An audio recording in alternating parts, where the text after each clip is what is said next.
Memorial Day weekend is approaching. All eyes, of course, turn to the Jersey Shore and what the summer season might bring for the region's economy. Will tourism rebound? Are there signs of strain or opportunity in the local job market and the hospitality sector? Joining us today is Oliver Cooke, Associate Professor of Economics at Stockton University and editor of the South Jersey Economic Review. He'll be one of the expert panelists at this year's Jersey Shorecast, hosted by the Lloyd D. Levinson Institute of Gaming, Hospitality, and Tourism, where business and tourism leaders will discuss the outlook for summer 2025 and beyond. Good morning. Good to have you on, Oliver. Thanks, Ken. Nice to be with you. You bet. And how would you describe the overall economic health of South Jersey heading into the summer season? Are we seeing any signs of growth, or do you think there's still strain in any particular sector?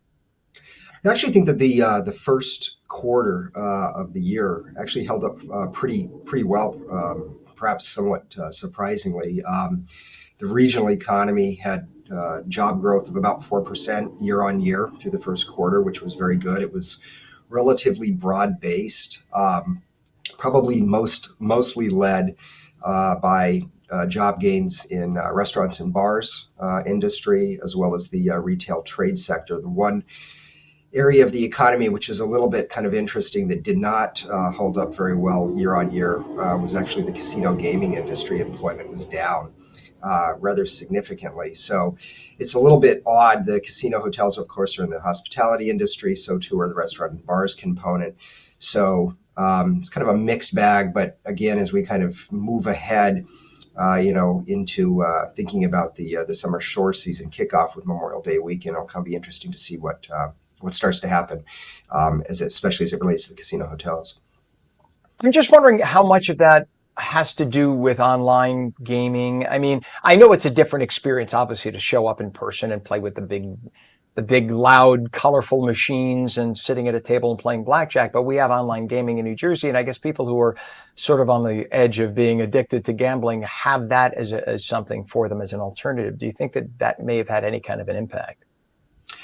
Yeah, there's actually the Light Institute, which you mentioned at the outset here of this section, actually just recently released its annual report on gaming in Atlantic City, and it's actually interesting. We're to the point now in the gaming industry where roughly, in terms of net revenues, about half is tied to kind of traditional so-called brick and mortar stuff, and the rest of it is not. And of course, the iGaming piece is largely responsible for the growth that and the stabilization that we have seen in the industry roughly since 2018 or so. So it's undoubtedly a big part of the gaming industry now, and I'm sure that it will continue to grow. I think in terms of the impact that the actual casinos have on the regional economy, this is obviously much more tied to kind of the brick and mortar piece and the extent to which the casinos, can get people into the properties themselves. And of course, the more successful they are doing that, the more jobs and the larger the multiplier effects will be kind of for the regional economy. And do you, based on your research, see any notable economic or consumer trends that we should be watching for this summer in hospitality or retail, as you mentioned? Is there some kind of a trend to look out for? I think right now if you kind of think about where the economy is kind of nationally, I certainly think that there are a number of kind of challenges as we kind of look ahead to the summer shore. I mean, I think that just the general level of uncertainty, of course, very much a lot of this, of course, tied to the tariff uncertainty that we've seen over the last couple of months. I think that we've saw in the first quarter GDP statistics that were released a few weeks ago, consumers already starting to pull back. Consumers, which are largely responsible for about 2/3 or so of the economy, that we saw kind of slow rather dramatically from about 4% late in 2024 to closer to 1.8% or so over the first quarter. We saw kind of this very strange, perhaps not strange in the sense of given the tariff uncertainty, but in terms of what happens with businesses kind of racing to kind of stock inventory. There was a huge inventory accumulation, I think, largely tied to the tariffs. And so I think broadly, the uncertainty is going to probably weigh a little bit on what happens in terms of the summer shore season as we move ahead. And we've also heard reports, of course, of both Canadians, which have historically been kind of an important component of business for Cape May in particular, and also some kind of pullback by Western European travelers. The ITA a few weeks ago noted that Western European travel to the States, where people stay at least one night, was off about 12% year on year in March. So, these are some trends that I think will probably be a little bit, constitute some headwinds, over the course of the summer season. And we'll have to kind of see where it goes.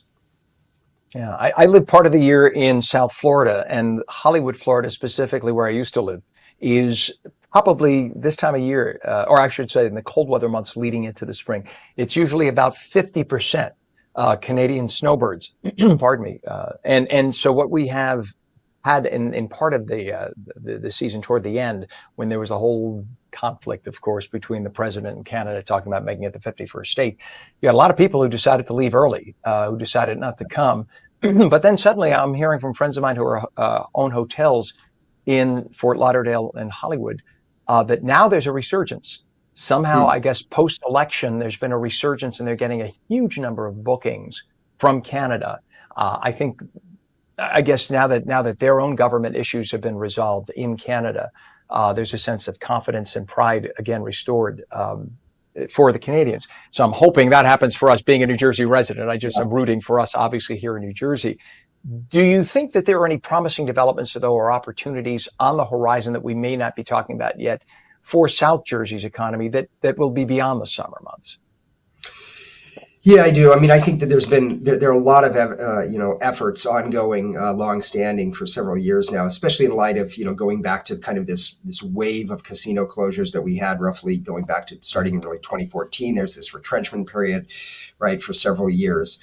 And so that kind of jump-started a lot of efforts to try to diversify the regional economy. And, probably one of the most, noteworthy to date has largely been led by the Atlantic County Economic Alliance. Lauren Moore and his folks over there have done a lot of great work over the last several years, really trying to build out very slowly and painfully, but it's really starting to, I think, kind of show some significant progress and momentum around aviation and the aerospace industry and sector more broadly. So I certainly think that that's something that we need to keep our minds on and continue to kind of help along over the next several years, because I do think in the back of several people's minds that kind of watch the local economy is the pending New York City casinos.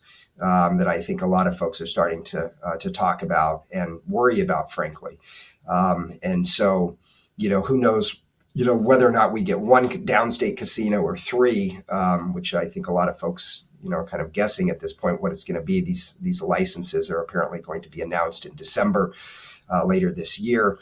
And it'll probably take, obviously, a couple of years before any large scale New York City area casino literally, opens its doors, I would imagine, at a minimum of a couple of years. But to the extent that that's coming down the pike in the not so distant future, it really, pushes us. It should push all of us in the regional and the South regional economy to think hard about continuing efforts to diversify the economy. It's not easy.